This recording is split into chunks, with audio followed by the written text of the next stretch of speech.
That is definitely one of the most calming sounds I have heard in a very, very long time. Heyo, so I know I said that I would have this video up last week, but there's been a lot going on. But before I talk about that, I want to talk more about the piece before anything else. And I know I wanted to get this piece done before Pride ended because my partner and I came up with the idea that Lucifer from Hazbin Hotel in drag would be called Lucifer. And I'm sorry, a cat just ran by because I'm standing on my porch in the rain. Well, it's covered, but anyway. And there's been an influx of art influencers, artists, getting paint pens from Ohuhu, ArtX. And then Copic announced a new paint pen. And I figured if I'm going to start using paint pens more often, I should probably use the ones I already own. So that's what I'm doing today with these. I can't remember what brand they are. I used them once like 4 years ago. And then my family touched them. I lost a couple. So I went through my dead ones, but here we are.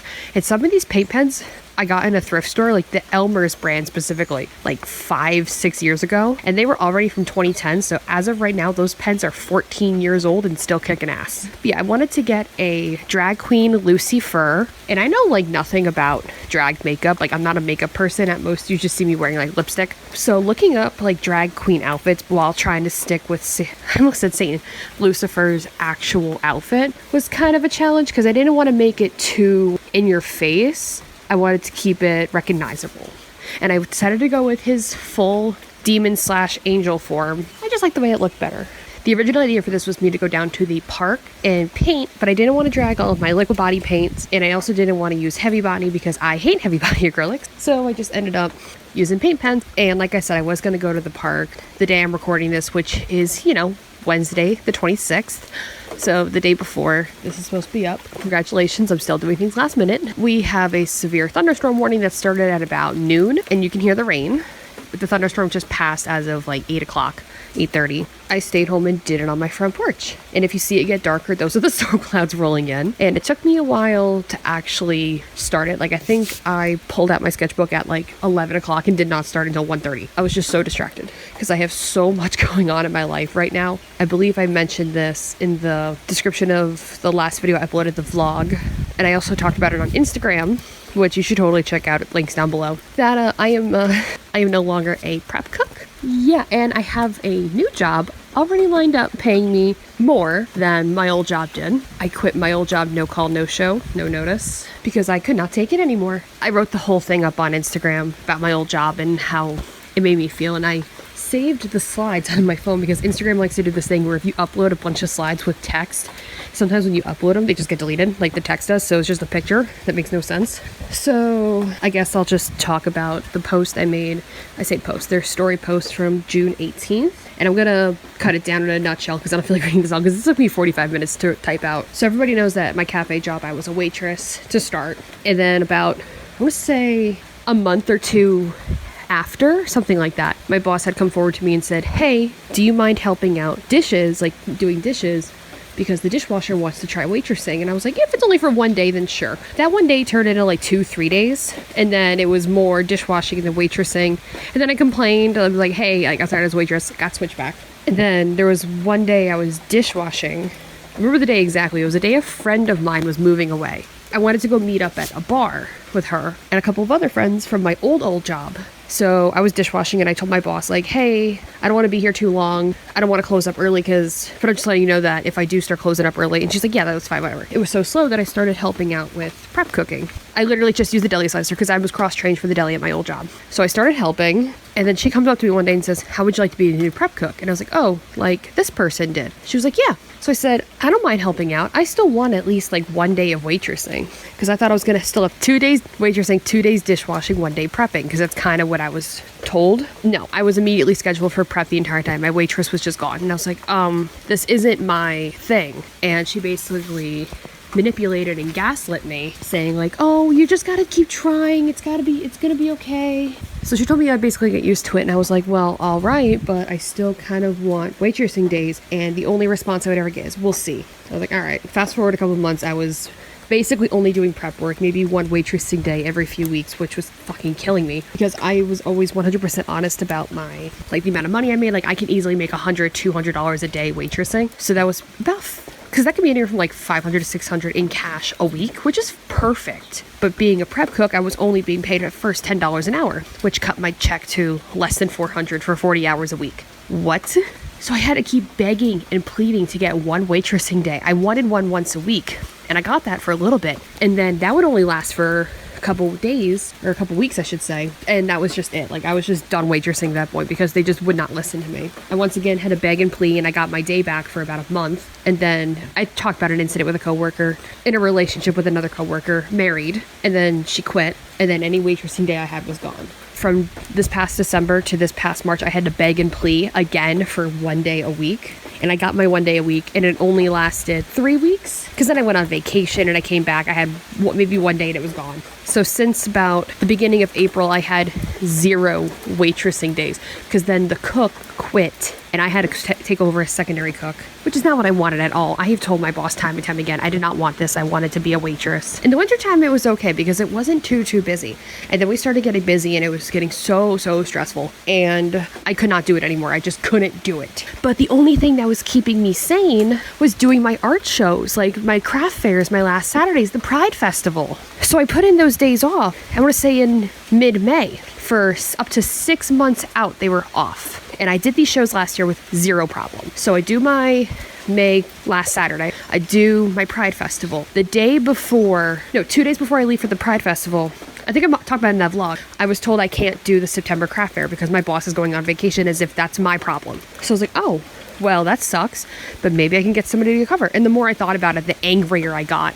Because why is she worried about something that's 3-4 months away? And then I was also told the next week, actually it was the day after the Pride Festival, that I was not allowed to do the last Saturday in August. My last Saturdays in August bring me the most revenue because that's when teachers are going back to school, getting ready to go back to school. They are getting their students gifts. I've had 3 teachers come to me for wholesale orders on keychains, like that axolotl keychain. Somebody wanted the frog keychains, just in general. That's where I get my biggest boost. And she told me no, and I was like, well, I'm doing that one because I can get more money out of that one day than I can do here. And she said, that's not my problem. I can't let you. I can't let you, is what she said, as if she had any control over my life. So I told her, listen, I will do the prep cook. I like how the weather's getting more intense the angrier I'm getting. I will be your prep cook for the summer if you let me waitress one day a week, just to keep myself sane. If you're not gonna let me do my art shows, I'm not gonna be a full-time prep cook in the summer. I want waitressing days because you're taking away my income. How am I supposed to get my business name out there so I don't have to work at that shitty job if you don't let me? Because you are a selfish, greedy Scientologist, Republican asshole who only cares about yourself and your hippo husband. I did not say that to her immediately, but that's what I was thinking. So then she tells me, oh, we have too much wait staff. Like, we can't really put you out there, but we'll see what we can do. And she also told me that just because I pay for my art events doesn't mean I'm going to get the day off. And that if I want a requested day off that I have to pay for, I have to talk to her first. Like, honey, that's not happening. But after she had said that there were too many waitresses, I had checked Facebook one day and saw that they had an ad up for waitresses, wait staff. So she lied to me. She just doesn't want to give me up because, like I said, she's selfish. I was already pissed off at that. Friday after, I went and got my check and I said, hey, listen, I got somebody to cover for the craft fair, but the last Saturday, I still can't do. She was like, oh, well, I can't let you. And I said, well, I'm going to do it. And I left. And then I went grocery shopping. I probably had one of the worst panic attacks I've ever had in my entire life. I was just sitting there in the Walmart, like freaking out. The next day, I physically was ill because I was so anxious about going in there. So I did the worst thing anybody can do in a restaurant job, but I know, called no-showed. And then I have never, ever done that. Anything like that in my entire life. So I had told her, well, I didn't tell anybody anything. I was so out of it. I was anxious all day. I kept my phone on do not disturb. Like, I was scared, but I physically didn't feel well. And I thought, let's see how today goes. I got a text at 1:30 or something like that saying, you were due in at 11 o'clock. Not, are you okay? She was not concerned about me in the slightest. Somebody who doesn't no call, no show, like, ever. I could see if somebody did it all the time, whatever. But the fact that you didn't, that just showed that you don't care. I texted back, I'll be in this Friday for my final check. And I'll be honest, I posted a meme on Facebook before that had said, when I leave a job, quitting isn't enough. I need the place to go out of business. It was a joke. It was a meme. And it's not like my absence would cause the whole place to burn down immediately. Like, it wasn't like that. At 4 o'clock, I get another text from my boss after I had posted that meme the day prior that said, my business will thrive without you. You weren't that important. So I told her, you're the reason I left. She says, I was nothing but good to you. How can you say that after verbally harassing and assaulting me? And then she told me the best string of words I've ever received from the most immature boss I've ever had. One day, when you grow up and leave your parents' basement, you will understand the importance of a full-time job instead of selling trinkets on the sidewalk. That's a real text I got from a real former boss. I didn't reply. I didn't say anything. I screenshot it because I am filing for mental distress. Small claims, because that's harassment and that's bullshit. Because I have done everything in that goddamn restaurant. Everything for everyone. And this is the thanks I get for asking for 3 days off? Not in a row. Literally 1 a month. Are you fucking kidding me?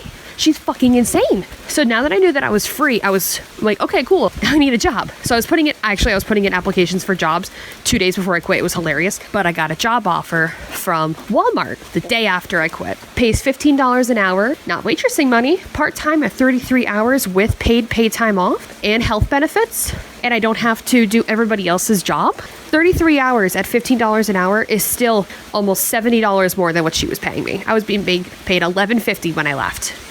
So I guess that's what that is. But when I went and got my final check, somebody had informed me that her husband was taking photos of my Facebook page and posting it publicly. Not that I care, my Facebook's already public, but why are you stalking my Facebook and posting it publicly onto old coworkers' pages? Are you trying to embarrass me? Because honey, that's not going to happen. I'm a body positive person because I am a big person. I wear a 2X, 3X, depending on the shirt. When I went in on that Friday, I took my check and told her to keep her hippo husband off my Facebook page because this man is about 6 feet tall and I want to say at least 500 pounds. Like, he's fucking insane. Misogynistic piece of shit. But they are so fucking mad that I left because they were going to go on vacation when I was supposed to be at the craft fair. So now I have a better job, a better mental health status than before, and you don't have anybody to cover for your vacation. Oh no. You want to say that I need to grow up and be mature, but honey, you're the one slinging insults at me. And ding, ding, ding, new news.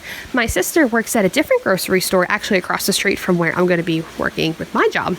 My old boss goes up to my sister and tells her that I'm a damn fool. My sister, we may not get along because, you know, sisters don't get along. Wow, the wind just got really angry. But the fact that she went to my sister anyway, told her I was a fool. My sister said, don't talk about Emily that way. Like, she's not a fool.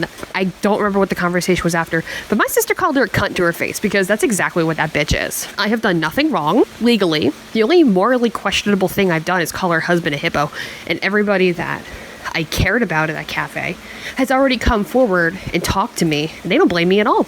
They know it's a toxic environment, but some little Republican Scientologist is mad that I ruined her vacation. If I'm not that important, why are you telling everybody that I'm a damn fool? You didn't tell the fucking whore that was sleeping with your goddamn head cook, who's married, that she's a goddamn whore when she quit. You didn't tell the prep cook that constantly smelled like alcohol and cigarettes that he was a disgusting, vile human being when he quit. Why are you coming after me?